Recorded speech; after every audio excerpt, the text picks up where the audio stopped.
கடவுளே அஜித்தேன்னு சொல்றாங்க. எனக்கு என்ன பண்ணல, அது ஒரு இது இப்ப ட்ரெண்ட் ஆயிருக்கு, வைரல் ஆயிட்டு இருக்கு. கடவுளே அஜித்தேன்னு அது வந்து சோசியல் மீடியால அப்படியான்னு சொல்லி நான் பேசாம இருந்தேன். அத ஒவ்வொரு தொலைக்காட்சியும் ஒவ்வொரு மாதிரி போட்டாங்க. ஒரு தொலைக்காட்சியில் அதிர்ச்சின்னு போட்டாங்க. அதிர்ச்சி ஆகல. எனக்கு என்ன இதுல என்ன இருக்கு, கடவுளே அஜித், நானும் அஜித்தோட ஃபேன் தான். அஜித் எனக்கு பிடிக்கும். ஒரு நடிகரா எனக்கு அஜித் ரொம்ப பிடிக்கும்னு நான் பல பேட்டிகள்ல சொல்லியிருக்கேன். விஜய் எனக்கு பிடிக்கும், அதுதான் பிடிக்காதுன்னு இல்லை. அஜித் இப்ப உள்ள எப்படி சிவாஜி எம்ஜிஆர்னு சொல்றோமோ, ரஜினி கமலை பிடிக்குமோ, அது மாதிரி அஜித், விஜய், விக்ரம், சூர்யா எல்லாரும் படங்களும் நல்ல படங்களும் பார்க்க போறோம். இல்ல இல்ல, அன்னைக்கு ஒரே ஒரு சிரிப்பு ஒரு விஷயம் சொல்றேன். திருப்பூருக்கு நான் அந்த மாரத்தான் ஓட்டத்தில் பரிசு பெற்றவங்களுக்குலாம் என் கட்சி சார்பாக இது கொடுக்க போனேன். அப்போ என்னை பேசிட்டு பரிசு கொடுக்கலாம் அப்படின்னாங்க. அப்போ சின்ன ஸ்டூடெண்ட்ஸ்லாம் உட்காந்தாங்க, எல்லாம் சின்ன பையனுங்க, ஸ்கூல் ஸ்டூடெண்ட்ஸ்லாம். நான் இது பேச போகிறப்ப அங்கே ஒரே கோஷம் போட்டாங்க. எனக்கு என்னன்னே காதில் விழுல. நான் பக்கத்தில் உள்ள செக்ரட்டரிகிட்ட கேட்டேன், என்னப்பா என்ன சொல்கிறாங்கன்னு. இவன் பார்த்துட்டு இது மாதிரி கடவுளே அஜித்தேன்னு சொல்றாங்க. எனக்கு என்ன பண்ணல, அது ஒரு இது இப்ப ட்ரெண்ட் ஆயிருக்கு, வைரல் ஆயிட்டு இருக்கு. கடவுளே அஜித்தேன்னு அது வந்து சோசியல் மீடியால அப்படியான்னு சொல்லி நான் பேசாம இருந்தேன். அதுக்குள்ளார விசாரிச்சப்பா, நீங்க அண்ணன் பேசுவாரு, நீங்க கொஞ்சம் அமைதியா இருக்கணும்னு சொன்னாங்க. அவங்க அமைதியாயிட்டாங்க. அத ஒவ்வொரு தொலைக்காட்சியும் ஒவ்வொரு மாதிரி போட்டாங்க. ஒரு தொலைக்காட்சியில் அதிர்ச்சின்னு போட்டாங்க. அதிர்ச்சி ஆகல. எனக்கு என்ன இதுல என்ன இருக்கு, கடவுளே அஜித், நானும் அஜித்தோட ஃபேன் தான். அஜித் எனக்கு பிடிக்கும். அஜித் நான் பல முறை எங்க இதுல சோசியல் மீடியா எடுத்து நான் நிறைய பேருக்கு குழந்தைகளுக்கு பேர் வைக்கிறப்ப அஜித் குமார்னு பேர் வச்சிருக்கேன். இல்ல, ஒரு நடிகரா எனக்கு அஜித் ரொம்ப பிடிக்கும்னு நான் பல பேட்டிகள்ல சொல்லியிருக்கேன். விஜய் எனக்கு பிடிக்கும், அதுதான் பிடிக்காதுன்னு இல்லை. அஜித் இப்ப உள்ள எப்படி சிவாஜி எம்ஜிஆர்னு சொல்றோமோ, ரஜினி கமலை பிடிக்குமோ, அது மாதிரி அஜித், விஜய், விக்ரம், சூர்யா எல்லாரும் படங்களும் நல்ல படங்களும் பார்க்க போறோம். இப்ப கூட தங்கலான் படம் நான் இன்னைக்கு ஓடிடியில் பார்த்தேன், ரொம்ப அருமையா இருந்துச்சு. அது மாதிரி பார்க்கல. விஜய் படம் இப்ப கூட ரீசெண்டா வந்துச்சு. கடைசி அரசியல் படம் இல்ல, அவருடைய கட்சி. நான் பலமுறை சொல்லியிருக்கேன், ஒரு கட்சி தொடர்பாக அவங்க கொள்கை கோட்பாடுகளை சொல்றாங்க. அதை போய் நம்ம கருத்து சொல்றது நாகரிகமா இருக்காது. இன்னொன்னு சொன்னா, எங்களை பத்தி யாராவது விமர்சனம் சொன்னா நாங்க பதில் விமர்சனம் சொல்ல முடியும். நாங்களா யாருக்கு வழிக்கு சண்டைக்கு போக மாட்டோம், வந்த சண்டையை விட மாட்டோம்னு தான் சொன்னேன். இன்னொன்று, மக்கள் தான் இறுதி எஜமானர்கள். அவங்கதான் வர்ற தேர்தல்ல யாருக்கு வாக்களிக்கணும், யாரை வீட்டுக்கு அனுப்பணும், யார உள்ளே யாரு வெளியே அப்படிங்கிறதுல அவங்கதான் முடிவு பண்ணுவாங்க.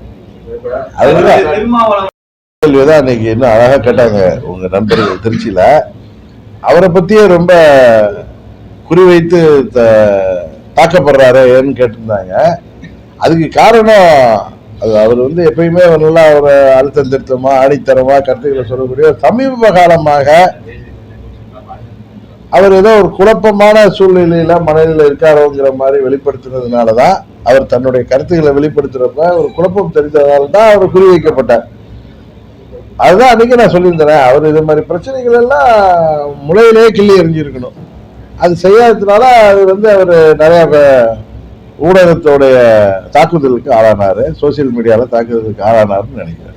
ஒரு அரசியல் காலகட்டங்கள்ல முதலமைச்சர் வர பேசப்பட்ட தேதிகள் வந்து இனிமேல் வரக்கூடிய அரசியல் பயணங்கள் ஒரு மத்திய அமைச்சராக கேட்டு வாங்குவீங்களா? இல்ல உங்க தொண்டர் எல்லாம் இல்ல எங்க தொண்டர் யாரும் பதவிக்கு நான் வரணும்லாம் ஆசைப்படல.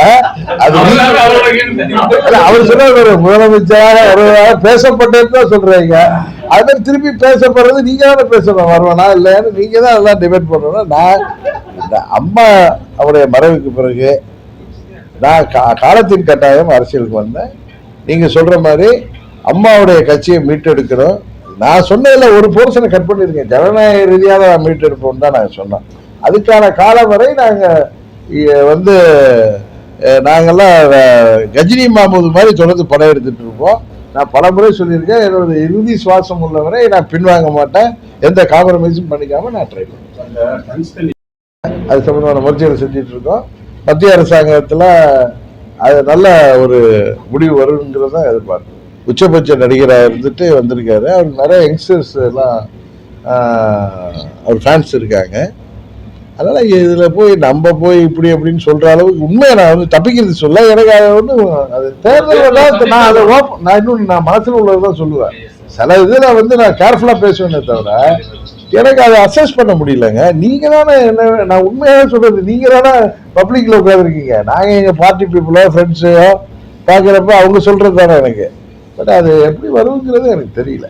அது அவருடைய கட்சி எப்படி வரும், இந்த தேர்தலில் மக்கள் தானே தீர்ப்பளிக்கணும். அதனால அது எனக்கு தெரியல. உண்மையா நான் சொல்றேன்.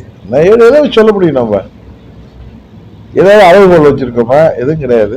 நீங்க தான் அங்கே ஒரு டிஸ்ட்ரிக்ட்ல நீங்க தான் அந்த ரீஜன்ல சொல்லணும். இது ஏதோ தப்பிக்கிறதுக்கான பதில் இல்லை. எனக்கு தெரியாத ஒரு விஷயத்தை நான் சொல்லக்கூடாதுன்னு நினைக்கிறேன். எப்பயும் சொல்ல மாட்டேன்.